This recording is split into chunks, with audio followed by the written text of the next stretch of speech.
docteur de l'Université de Polynésie française. Reva a réalisé toutes ses études, tout son travail de thèse à l'Institut Louis Malardé, sous la direction, la co-direction, c'est là, des dossiers de Brunstol, et coordonnateur Françoise Mathéodé. Aujourd'hui, nous sommes 3 en présentiel et puis 3 à distance. Et donc, en fait, je vais laisser les uns et les autres se présenter. On va peut-être commencer par Annelise.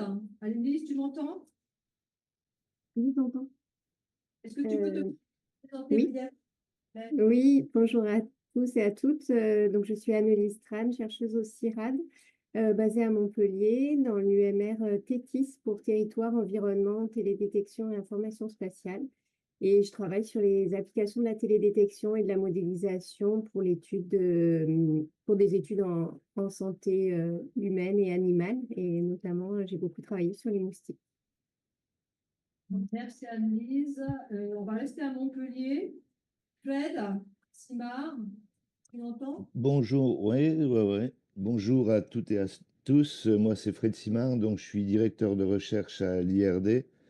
Je suis basé à Montpellier où je dirige l'UMR MIVEGEC qui travaille sur les maladies infectieuses et les vecteurs. Et de mon côté, mes compétences, c'est en écologie, biologie, génétique et évolution des moustiques.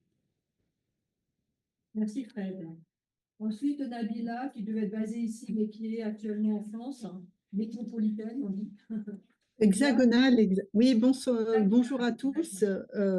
Oui, Nabila Gertner-Mazouni, moi je suis chercheur en écologie marine, donc voilà, c'est tout. Je suis du même laboratoire que Reva, donc l'UMR Sécopol. Nabila, Benoît Stoll. Bonjour à tous, je suis Benoît Stoll, je suis maître de conférence à l'UPF en télédétection biomatique. Je suis co-directeur de la pièce. Hervé, qu'on présente pas, donc si on le présente quand même. Oui, bonjour à tous, donc Hervé Bossin de l'Institut Louis Malardé, responsable du laboratoire d'entomologie médicale au sein de l'UMR Sécopol. Et enfin, moi, Annabella Fayou, je suis professeure à l'Institut Pasteur à Paris et responsable d'une unité qui s'appelle insectes vecteurs, non, arbovirus et insectes vecteurs. Donc, je suis de l'hémisphère sud, je change l'ordre de l'intitulé de mon unité. Donc, j'ai l'honneur, de façon très démocratique, j'étais désignée présidente. Donc, tu as 45 minutes pour nous présenter ta thèse. Ensuite, on va passer à des questions par les 2 rapporteurs, Annelise, ensuite moi, pour environ 20 minutes de chacune. Ensuite, les examinateurs, on va privilégier ceux qui sont à distance, comme les 2 sont à distance, ça va être compliqué. Et puis, on va terminer par quelques mots du directeur de thèse. On va l'empêcher de pleurer. Ça va être ça. Et puis, ensuite, on va délibérer par la suite. Donc, Reva, tu as 45 minutes. Donc, bonjour à tous. Donc, vraiment, merci à tous d'être présents aujourd'hui pour ma soutenance de thèse. Donc, en fait, aujourd'hui, je soutiens une thèse intitulée Structuration génétique et écologie spatiale des populations de moustiques Aedes dans les îles polynésiennes. Comme Annabella m'a un peu devancée, j'ai effectué ma thèse à l'Institut Louis Malardé au sein du laboratoire d'entomologie médicale. J'ai été co-dirigée par Hervé Bossin et Benoît Stoll et j'ai aussi été co-encadrée par Françoise Mathieu-Daudet de l'Institut de recherche et développement. Donc, tout d'abord, il faut savoir qu'il y a une quinzaine d'espèces représentes aux Polynésies françaises, dont 3 principales. Donc, tout d'abord, 2 espèces d'Aedes, Aedes aegypti, qui transmet les arbovirus, donc dengue, Zika, chikungunya, et aussi Aedes polynésiensis qui transmet la filariose lymphatique causée par le parasite Wisheria bancrofti. Aedes polynésiensis transmet également les arbovirus, donc dengue, Zika et chikungunya. Culex quinquefasciatus est quant à lui un moustique qui ne transmet pour le moment pas de maladies vectorielles en Polynésie française, contrairement à d'autres pays, mais qui transmet potentiellement la malaria aviaire en Polynésie française. Donc, concernant l'habitat de ces moustiques, donc il faut tout d'abord à Égyptie, va être un moustique urbain qui va, qui va vivre à proximité de l'homme et qui va préférer être au niveau être au niveau des habitats. Et ce moustique est diurne. Aedes poneisensis, quant à lui, est un moustique plus rural qui va se nourrir, contrairement à Aedes aegypti, qui va se nourrir exclusivement sur l'homme, il va se nourrir sur des animaux, donc chiens, oiseaux, rats, mais aussi sur l'homme, car il est opportuniste. C'est aussi un moustique diurne. Et il faut savoir, et ce moustique peut se retrouver aussi bien sur les motos ou dans les vallées. Culex quinquefasciatus est quant à lui un moustique qui peut être aussi bien urbain et rural et qui va préférer les eaux stagnantes, riches en matière organique. Donc ce moustique, contrairement aux deux autres, va être nocturne et il va se nourrir sur des animaux, donc essentiellement des oiseaux, des chiens, mais aussi sur l'homme. Donc, concernant la bioécologie des moustiques, en particulier des moustiques Aedes, donc concernant le cycle, donc il faut savoir qu'il y a tout d'abord un stade aquatique où en fait il y aura tous les stades immatures, donc F, larve et nymphe. Donc ces stades vont être influencés par la remise en eau, par les précipitations et l'arrosage. Une fois que les que les nymphes ont émergé, les adultes vont s'accoupler, ils vont aussi avoir besoin d'un repas sanguin. Il s'agit en fait de la phase aérienne. Et donc, les moustiques vont devoir se nourrir, mais aussi avec un repas sanguin, mais également se nourrir de nectar avec la végétation. Donc, pour tout cela, les moustiques vont avoir une distance de vol assez limitée, d'environ en moyenne 100 mètres. Donc, les moustiques vont avoir besoin de sites également de repos, notamment dans la végétation et à proximité des bâtiments. Donc, pour lutter contre ces moustiques, donc différentes stratégies de lutte antivectorielle peuvent être mises en place. Donc, tout d'abord, la lutte mécanique avec l'élimination des gîtes larvaires. Il s'agit en fait d'une action communautaire qui nécessite l'action de tous, des particuliers. Et il faut savoir que cette méthode est aussi difficile à mettre en place car il y a beaucoup de gîtes critiques. En plus de la lutte mécanique, il y a également la lutte chimique qui consiste en fait en des traitements insecticides qui en fait va poser des problèmes de résistance directement chez le moustique, mais également des problèmes plus directs sur l'environnement et la santé. Donc, en plus de la lutte chimique, donc il y a également les méthodes innovantes qui vont être prometteuses, notamment en Polynésie française. Nous sommes en fait en ce moment des étapes préopérationnelles pour des lâchers de moustiques adultes, notamment avec la technique de l'insecte incompatible, avec la petite bactérie endosabiotique Wolbachia, et aussi la technique de l'insecte stérile 10, basée sur les rayons X. Ainsi, même si ces méthodes sont prometteuses, il faut savoir qu'elles sont difficiles à mettre en place quand même, car elles nécessitent de nombreuses connaissances approfondies des populations cibles, donc notamment des connaissances sur la dynamique des populations, des connaissances sur l'écologie, le comportement des moustiques. C'est donc dans ce cadre que le programme RESVEC a vu le jour en 2020. Il s'agit du réseau polynésien de surveillance des vecteurs et des pathogènes à risque épidémique. Donc, il s'agit d'un programme qui a été coordonné par l'Institut Louis Malle HD, l'Institut de recherche et développement et la direction de la santé. Donc, ma thèse est pleinement intégrée à ce programme et a consisté essentiellement à a eu pour but, pour l'objectif d'acquérir des connaissances en écologie, en génétique, dans un contexte insulaire, dans des zones habitées, en particulier dans un objectif de santé publique. Donc, un des objectifs est également d'aider au développement de ma thèse, et également d'aider au développement des opérations de lutte antivectorielle innovantes.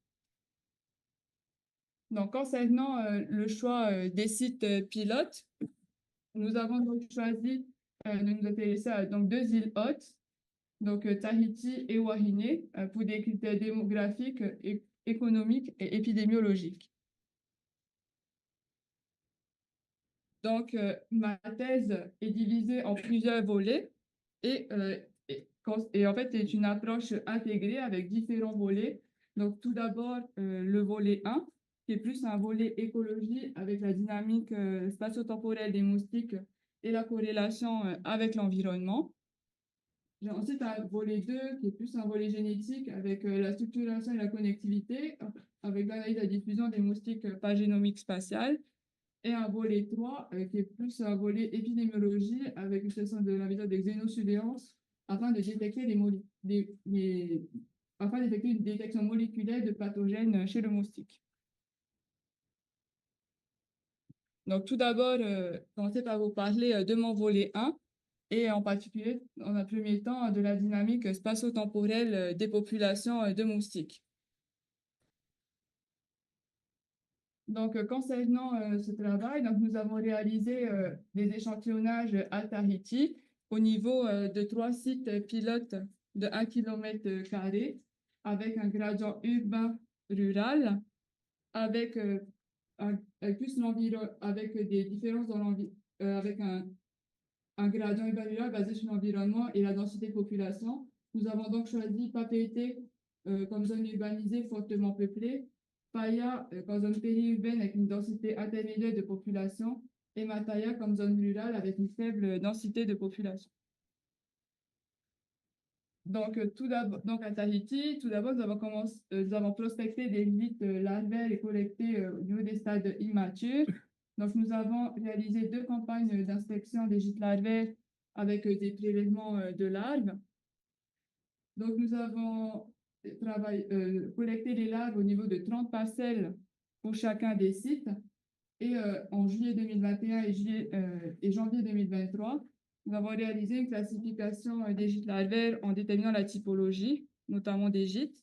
Ensuite, la diversité culicidienne a également été déterminée en déterminant quelles étaient les espèces présentes, mais uniquement de manière qualitative et non quantitative.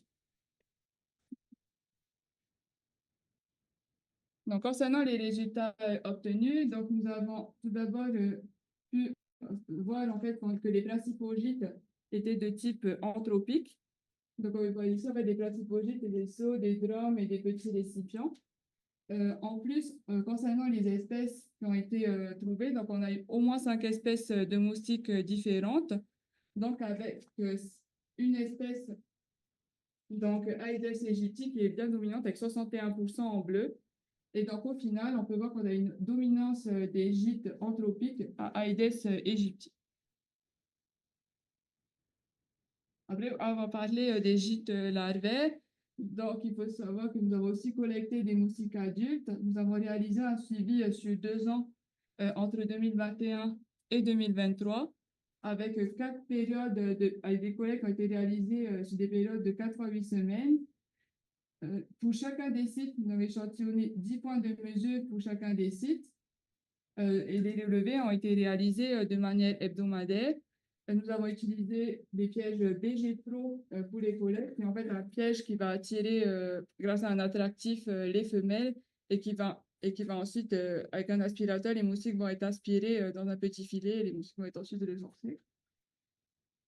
Donc au total, nous avons au total obtenu collecté plus de 35 000 moustiques dans les 3 communes et les 4 campagnes.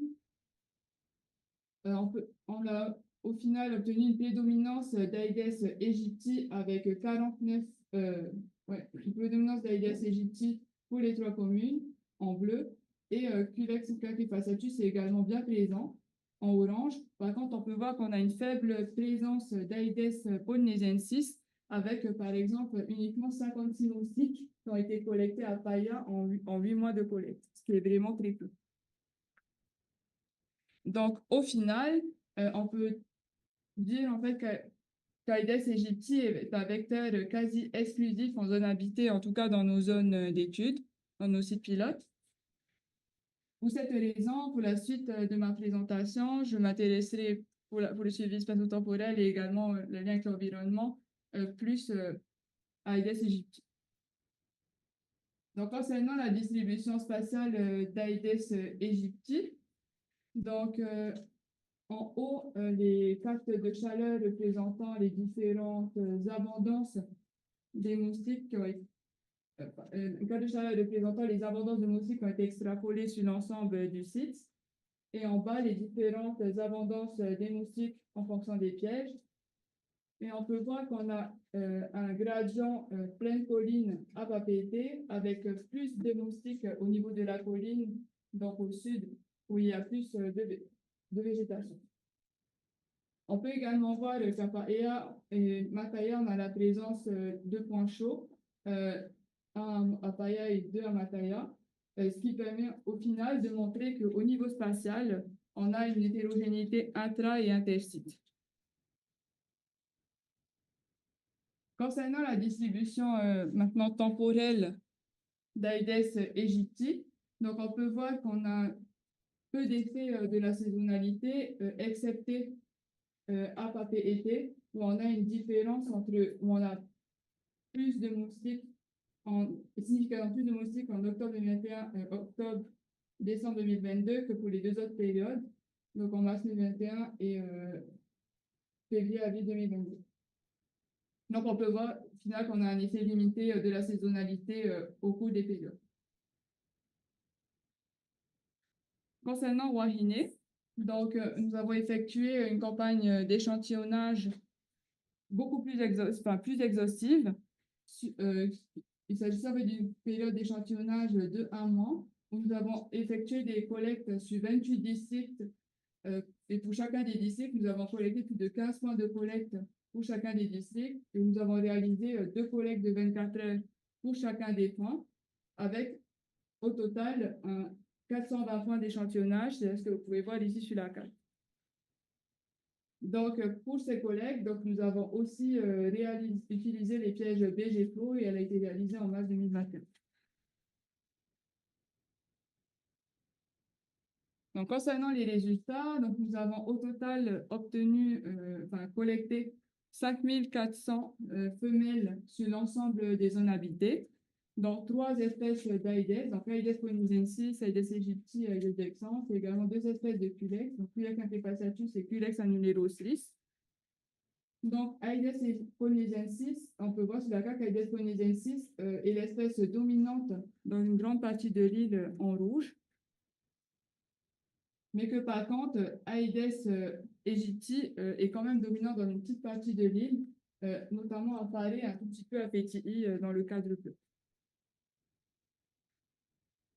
Donc, au final, pour synthétiser un peu mes résultats, donc, nous avons à Wahine obtenu une dominance d'Aedes polynesiensis avec un risque accru de la filariose lymphatique, avec une hétérogénéité de la distribution. Ainsi, c'est intéressant de voir la localisation des foyers de transmission lymphatique. À Tahiti, par contre, nous avons pu voir qu'on a une dominance d'Aedes aegypti avec un risque accru d'albovirose, donc Zika et chikungunya, qui va être majoritaire dans les zones habitées. Aedes aegypti est également une espèce, on a aussi pu voir qu'on a une hétérogénéité intra- et intersite et qui a peu d'effet de la saisonnalité. Donc, au final, il nous semble de voir quels sont les facteurs environnementaux qui influencent la présence et l'abondance d'Aedes aegypti. C'est d'ailleurs maintenant ce que je vais vous présenter avec la suite de mon volet 1 sur la corrélation avec l'environnement. Donc, avant de on a plus loin, donc nous avons tout d'abord dû commencer par constituer une base de données avec des données biophysiques, donc des couches vectorielles, des images satellites Pléiades. Nous avons également collecté des données LIDAR, donc Light Detection and Ranging, qui va en fait consister qui va être un nuage de points en 3 dimensions qui va permettre la modélisation de la végétation et dans la verticalité. En plus des données LIDAR, donc nous avons également des données météorologiques qui ont été collectées avec les données température, précipitation, vent. et également, enfin, des données sociodémographiques issues du recensement 2022 de la population de Polynésie française que nous n'avons pas eu le temps d'intégrer au modèle, que je vous présenterai après. Donc, concernant les traitements des indices, des données que nous avons collectées, nous avons tout d'abord commencé par calculer des indices. Donc, tout d'abord, les indices climatiques. Le nombre de jours, nous avons calculé le nombre de jours de précipitations supérieur à 10 mm pendant la semaine de collecte. Par exemple, ici, la semaine du 10 novembre 2022 à Paea. Et ensuite, nous nous sommes aussi intéressés au nombre de jours de précipitation pendant la semaine avant la semaine de collecte, donc la semaine S1, la deuxième semaine avant la période de collecte et la troisième semaine. Donc, cela permettait en fait de voir pour la semaine de collecte l'effet du piégeage et les semaines précédant la période de collecte permettaient de voir l'influence de la remise en eau des gîtes larvaires. Donc, en plus des données climatiques, d'autres paramètres ont été utilisés, notamment plus des paramètres liés à l'occupation du sol, au bâtiment, au couvert végétal. Tout ce travail a été réalisé dans un rayon de 100 mètres en lien avec l'écologie des moustiques avec une distance de vol moyenne de 100 mètres. Donc, il faut savoir qu'il s'agit d'un travail pionnier. Car beaucoup d'études ont été réalisées sur tout ce qui est des données climatiques, mais par contre, très peu d'études ont été réalisées sur la végétation notamment. Donc, concernant les différents indices de végétation, on a tout d'abord les indices radiométriques avec le NDVI, indice de végétation par différence normalisée, qui est calculé à partir des différentes bandes spectrales, donc proches de l'infrarouge et rouge. Il s'agit en fait d'un indice qui va permettre de caractériser l'environnement, donc eau, bâti, végétation, et qui va permettre de quantifier la couverture végétale de surface. Donc ici, par exemple, vous pouvez voir donc mon NDVI dans un rayon de 100 mètres et en vert les zones où la végétation, le couvert végétal est important. Donc, en plus de pouvoir étudier mon environnement, donc la végétation dans mon rayon 100 mètres, j'ai pu aussi effectuer la même chose, mais pour l'ensemble du site pilote, notamment pour le NDVI, qui a permis de voir que nous avons une hétérogénéité intra- et intersite. Par exemple, à Papeete, on peut voir en vert au niveau de la colline qu'on a plus de végétation. On peut voir aussi qu'au nord de Mataya, il y a aussi plus de végétation. Ça semble aussi, par contre, être plus homogène à Paea. En plus de cela, les graphiques de droite qui représentent la comparaison intersite du NDVI peuvent aussi mettre en évidence un gradient urbain-rural avec moins de couvert végétal de surface à Papeete qu'à Paea et à Mataya, et ça de manière significative. Donc, en plus du NDVI, donc nous sommes allés un peu plus loin avec le LIDAR, en calculant tout d'abord le canopy cover, qui est un indice, un modèle simple à 2 strates, qui va permettre de calculer la proportion de végétation au-dessus d'une certaine hauteur. Par exemple, dans notre cas ici, 2 mètres, que je vous présente, mais nous avons également pu le calculer pour 5 et 10 mètres. Les valeurs de cet indice sont comprises entre 0 et 100%. Donc, on verra ici les zones où il y a beaucoup de végétation au-dessus de 2 mètres. En plus du canopy cover, avec uniquement 2 strates, nous avons également complexifié, pu utiliser des modèles un peu plus complexes, avec notamment le Normalized Relative Point Density, qui est en fait un modèle à 5 strates. Donc, par exemple, ici, entre 0 et 1 mètre, pour la strate A, 1 et 2 mètres pour la strate B, 2 et 3 mètres pour la strate C, 3 et 5 mètres pour la strate D, et 5 mètres et plus pour la strate E. Donc, cet indice va permettre être compris entre 0 et 100, il va donc permettre de calculer la densité de végétation à différents niveaux de hauteur. Donc, une fois que ces indices calculés, nous avons ensuite réalisé différentes étapes pour déterminer les variables d'influence. Donc, tout d'abord, nous avons utilisé notre base de données entomologiques que je vous ai présentée. Nous avons ensuite pu combiner différentes covariables, donc environnementales, donc la proportion de bâtiments, également toutes les données végétation, les couvertures végétales et les différentes strates, et aussi toutes les données précipitations pendant la période de collecte, mais aussi avant. La première étape, une fois que toutes ces données étaient combinées, était en fait de filtrer les variables trop corrélées afin d'éviter un problème de multicollinéarité pour la suite des modèles. Et nous avons choisi comme seuil d'exclusion toutes les variables, d'enlever une des deux variables lorsque la corrélation était supérieure à 0,75. Donc pour ça, nous avons utilisé des corrélations de Spearman. Une fois que les variables trop corrélées étaient enlevées, donc nous avons pu intégrer les variables qui restaient à un modèle de Random Forest qui a permis de sélectionner les variables d'importance par commune. En fait, le Random Forest est un modèle de machine learning qui est basé sur des arbres de décision et qui va permettre d'obtenir un classement des variables d'importance relative. Une fois que les variables étaient sélectionnées par le Random Forest, nous avons ensuite pu réaliser un modèle linéaire généralisé et déterminer la significativité et le sens de la relation, cette fois-ci par espèce et par commune. Donc, ce travail a été réalisé en collaboration avec l'INRAE d'Avignon. Donc, voici un petit exemple de modélisation environnementale que j'ai pu effectuer, notamment APA-EA, pour vous visualiser un peu mieux. Donc, à gauche, un Random Forest avec l'ensemble de mes variables et l'importance relative. Avec, par exemple, ici, on peut voir que le LDVI, donc du coup, la couverture végétale de surface a une importance très importante, à 100%. Et enfin, le PATI, la proportion de PATI et le NDVI, le LDSC ont également une importance relative importante. À droite, on peut également voir les modèles linéaires généralisés qui mettent au final en évidence le sens de la relation et la significativité. Et on peut voir qu'on a au final une variable positive qui est significative, le canopy cover 10, donc la végétation au-dessus de 10 mètres, et deux autres variables qui sont négatives, donc le NDVI et le NLDSP.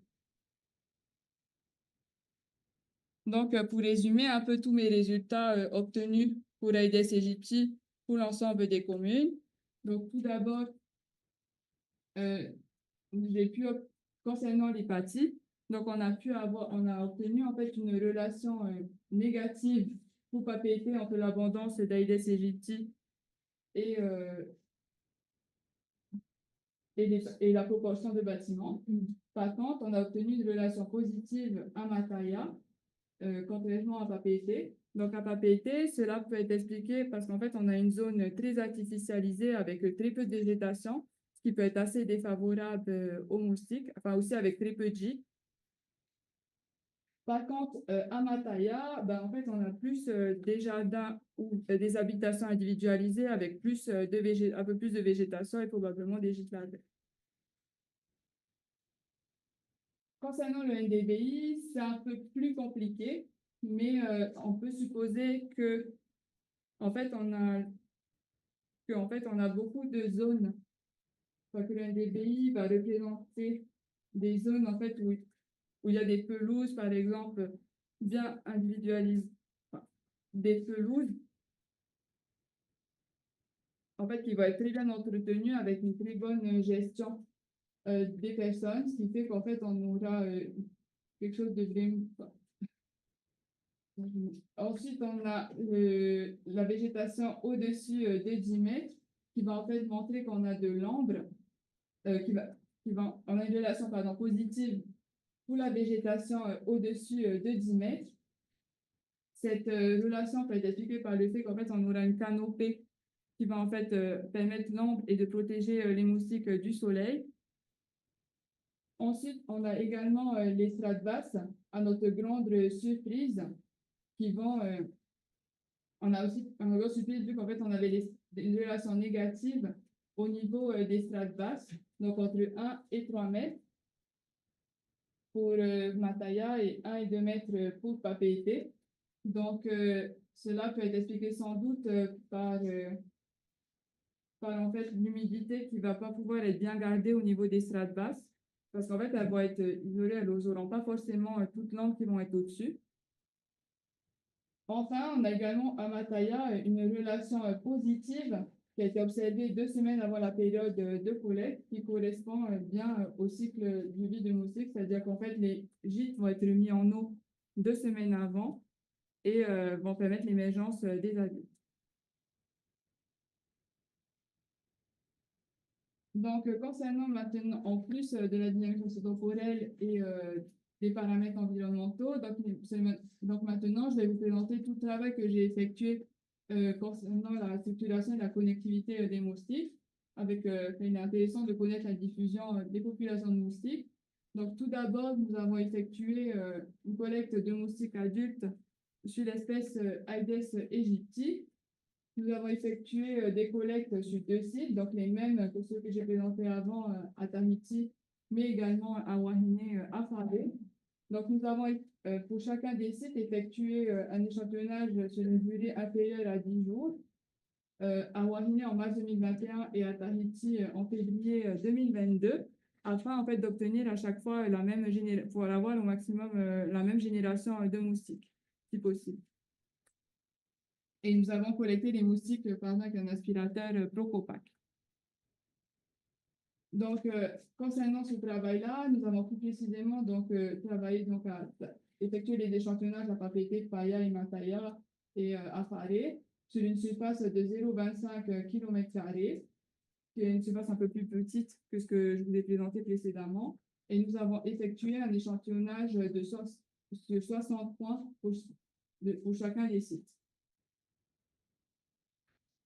Donc, une fois après le travail terrain, donc tout un travail d'analyse génomique RADSEC a été réalisé. Donc, la technique RADSEC est une méthode de séquençage partiel du génome qui en fait va s'intéresser aux zones en fait aux zones de restriction à proximité des enzymes de restriction. Donc, nous avons échantillonné un individu pour chacun des points de collecte. Nous avons analysé un individu pour chacun des points de collecte et nous avons tout d'abord commencé par extraire l'ADN. Ensuite, nous avons effectué une double digestion enzymatique. Une fois que les fragments ont été coupés avec les enzymes, donc nous avons ensuite rajouté des adaptateurs spécifiques qui permettaient d'individualiser ensuite les individus. Et les fragments ont ensuite été sélectionnés par taille et amplifiés par le PCR. Concernant le séquençage, donc au total, nous avons analysé 54 moustiques à Papeete, 57 à Paya, 49 à Mataya et 55 à Faré, pour un total de 215. Donc tout ce travail est réalisé en particulier avec la collaboration du QME Berghofer pour la partie technique et également été un peu aidé par l'IFREMED. Donc, concernant les étapes, les analyses bioinformatiques, une fois que le séquençage a été réalisé, donc nous avons réalisé des traitements des séquences brutes, ensuite été traitées avec une première étape de démultiplexage, où en fait j'ai reçu des séquences avec une longue séquence avec l'ensemble des individus. Donc ensuite, j'ai dû individualiser les individus justement grâce au barcode dont je vous ai parlé précédemment. Les séquences ont ensuite été nettoyées en enlevant les adaptateurs et les séquences de l'ensemble des individus ont ensuite été alignées avec un génome de référence, donc AEG L5. Une fois ce travail réalisé, donc nous avons réalisé du coup les SNPs ont été appelés, donc identifiés et filtrés. Et nous sommes passés de 6 millions de SNPs à 7263 SNPs après les étapes de filtration. Donc, avec ce travail, donc, au final, nous avons effectué, une fois ce travail effectué, nous avons ensuite réalisé différentes analyses génomiques. Donc, tout d'abord, la différenciation et la circulation génétique, la taille effective des populations, la corrélation entre la génétique et les distances génétiques et géographiques. Et enfin, nous avons aussi étudié la relation de parenté et de dispersion. Donc, concernant tout d'abord, concernant les résultats, donc tout d'abord la différenciation génétique avec les FST, le calcul des FST entre les différentes populations. Donc, ici, la matrice avec les valeurs des FST. Et on peut voir qu'on a une faible, en bleu, les valeurs du FST élevées et en vert jaune, les valeurs du FST faibles. Et on peut voir en fait qu'on a une faible différenciation entre les sites de Tahiti, alors qu'en fait, on a une différenciation plus marquée entre Tahiti et Wahine, en bleu. Après avoir présenté le FST, donc maintenant, je vais parler de mes résultats obtenus avec la circulation génétique, donc le DAPC, qui est en fait des analyses discriminantes en composantes principales, qui va permettre de voir la différenciation génétique. On peut voir que Wahine a une forte séparation avec Tahiti, avec une grande partie de la variabilité qui est portée avec l'axe 1, avec 85,3%. Ensuite, on peut, Wahine, du coup, est en jaune, avec, et les autres, les autres communes de Tahiti, les autres couleurs. En plus, on a aussi pu voir qu'à Mataya, on a une séparation modérée avec Paea et Papeete. C'est ce qu'on peut voir plus avec l'axe 2 qui est porté avec 12,6%. Concernant maintenant l'estimation de la taille effective des populations NE, donc il faut savoir que ce calcul de la taille de population a été basé sur le déséquilibre de liaison, s'agissant en fait d'une mesure du nombre d'individus qui va contribuer à la diversité génétique et non à l'ensemble de la population. On peut voir sur le graphique que la taille effective des populations de Tahiti en vert, bleu et mauve est beaucoup plus faible que celle de Wahine, et que par contre, on a une taille de population de Tahiti qui est sensiblement la même.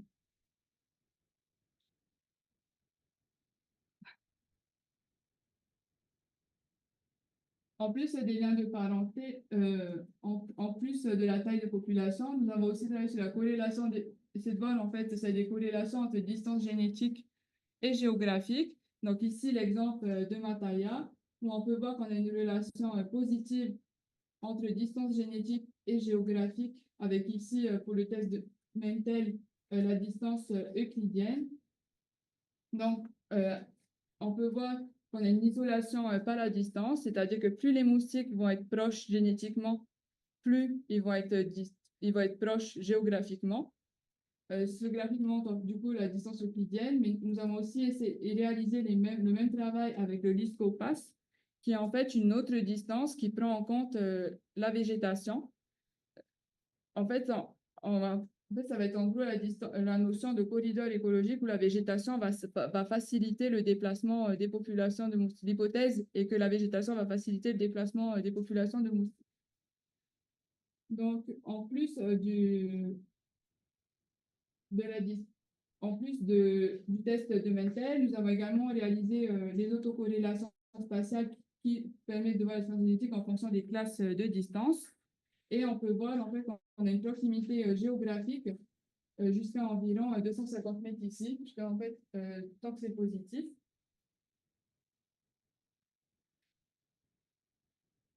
Donc, en plus de ce travail-là, nous avons également vu le lien de travail sur le lien de parenté et la dispersion.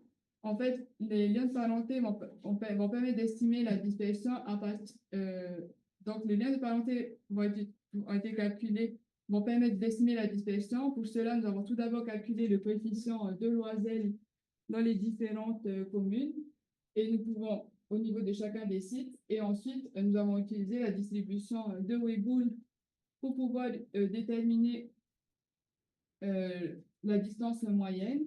On peut voir sur les graphiques, en fait, avec les traits, enfin les différents liens de parenté, qu'on a peu de paires de parents proches identifiés et qu'au final, ce travail a permis d'estimer une dispersion moyenne de 70 mètres en prenant en compte l'ensemble des sites en une seule fois.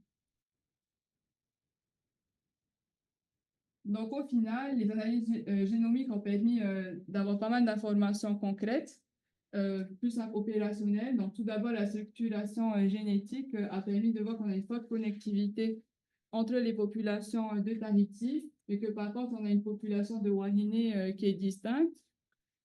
En plus, on a aussi pu voir qu'en fait, on a une taille effective de population plus importante à Wahine, ce qui laisse encore plus encourager à effectuer de la lutte intégrée avant de pouvoir effectuer les lâchers. En plus de la taille effective, nous avons également effectué l'analyse. L'analyse spatiale a permis de déterminer une zone tampon de 300 à 300 mètres. Je sais que je vous ai dit 250 mètres, c'était pour prendre plus une marge de sécurité qui va permettre en fait de contrôler les zones de réinfestation. En plus de ça, nous avons également pu déterminer les distances de dispersion à 70 mètres qui va permettre en fait d'optimiser les points de lâcher.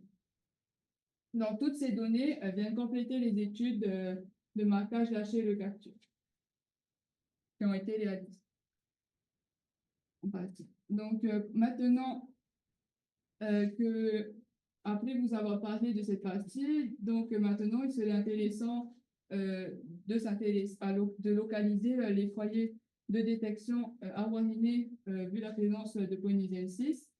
Donc, il faut savoir que la filariose lymphatique est une maladie parasitaire causée par le parasite Wisheria bancrofti.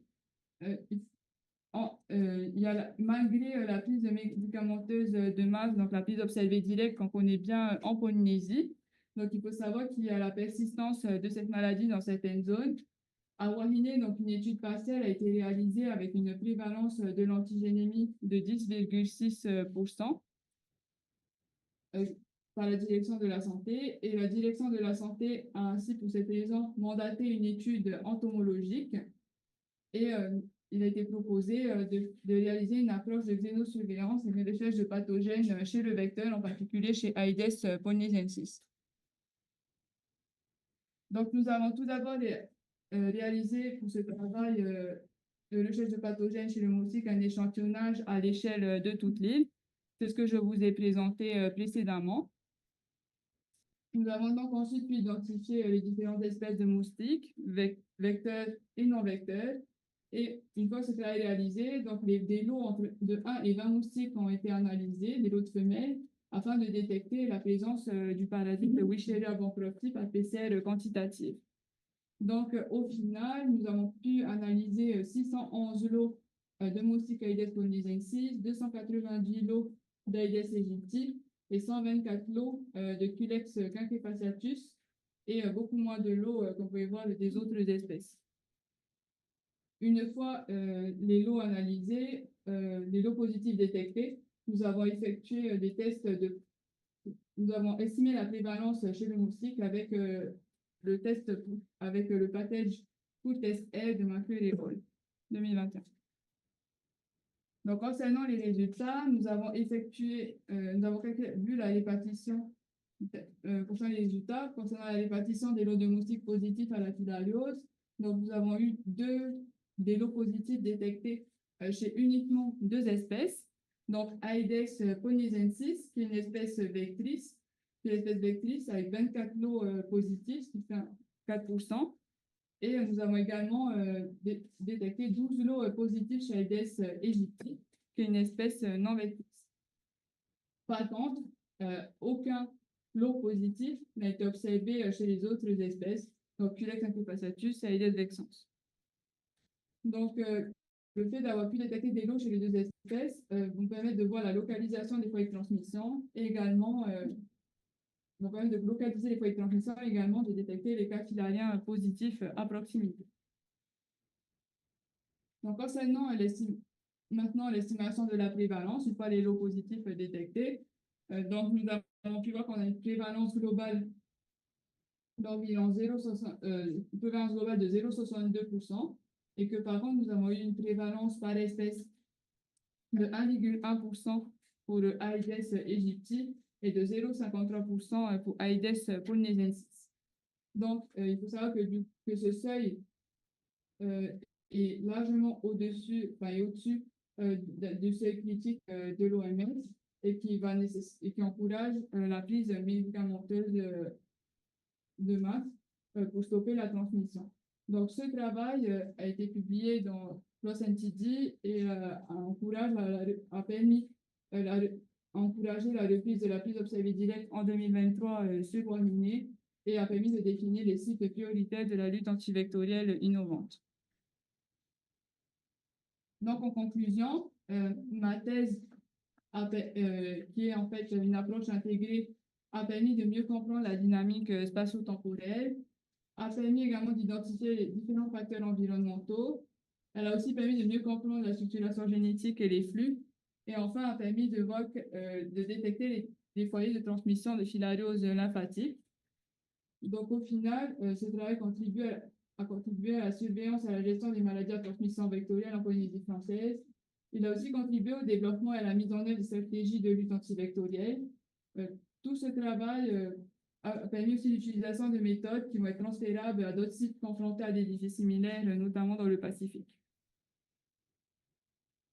Donc, concernant les perspectives de recherche, donc il y en a pas mal pour chacun de mes axes. Donc, il serait intéressant de faire plein de choses maintenant que j'ai fait tout ça. Donc, tout d'abord, d'étendre la couverture géographique pour le suivi spatio-temporel, ne pas se contenter des 3 communes que nous avons échantillonnées. Également, de réaliser un suivi spatial, un suivi temporel continu, c'est-à-dire pas uniquement 2 fois 4 mois, 4 fois 2 mois, pardon. Ensuite, il serait aussi très intéressant d'analyser les facteurs environnementaux, donc d'intégrer les données socio-démographiques, d'acquérir plus d'images satellites, de LIDAR ou d'autres îles. Également, continuer le travail sur les strates effectué avec le LIDAR. Concernant la génomique, il serait intéressant d'augmenter le nombre de moustiques analysés, pas uniquement analyser, séquencer un moustique pour chacun de mes points, de mes sites, mais peut-être 3 moustiques. Il serait aussi intéressant d'augmenter le nombre de sites et également le nombre de collectes, pas uniquement une fois dans l'année, peut-être par rapport avec une certaine temporalité, peut-être 2 fois dans l'année pour avoir les différentes périodes. Ensuite, il serait aussi intéressant d'aller plus loin concernant le lien entre la partie génomique et les paramètres environnementaux. Concernant la surveillance, il serait aussi intéressant de détecter les pathogènes via les excréta et d'optimiser la détection et la sensibilité pour du haut débit. Donc, au final, toutes ces perspectives vont permettre d'alimenter va permettre de modéliser et d'obtenir des cadres de risque afin d'optimiser la lutte antivectorielle innovante. Donc, concernant les applications opérationnelles, donc il faut savoir que mon travail a déjà bénéficié en fait avec le programme PAXI, qui est en fait l'évaluation de l'efficacité de la TIS sur Aedes aegypti, avec la réalisation de lâcher de moustiques mâles stériles.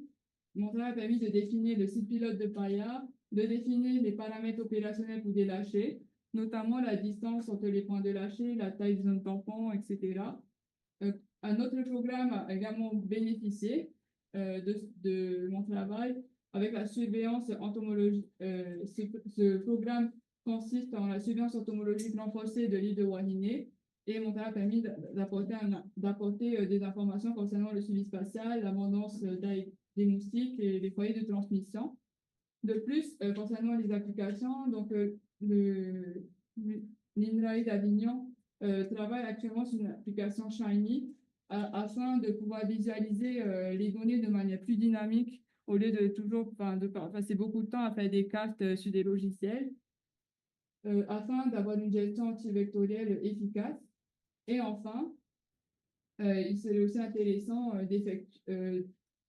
d'utiliser des caisses intelligentes afin d'automatiser les collectes et d'analyser les analyses entomologiques afin que ça soit beaucoup plus facile, car en fait, il faut savoir que le tri entomologique est particulièrement compliqué et prend beaucoup de temps.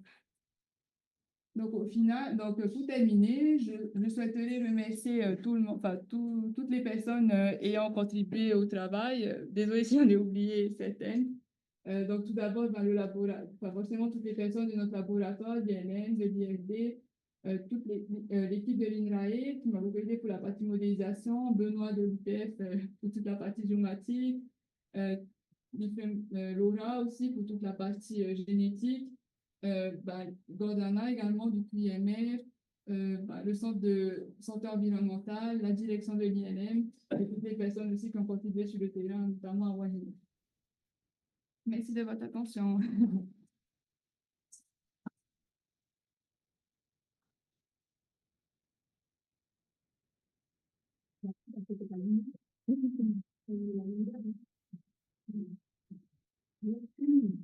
Merci beaucoup, Eva. Maintenant, on va passer aux questions. Annelise, Oui, je commence. à Mais- toi, Merci. Déjà, merci beaucoup de m'avoir proposé de participer à ce jury. Vous m'entendez bien, c'est bon? Attends, j'arrête le partage alors du coup? Ok. Ça dérange si j'enlève le partage ou pas? on peut voir la tête des gens. Non, c'est Ok. bon, hein, vas-y, enlève. Mais on veut voir Ok. ta tête.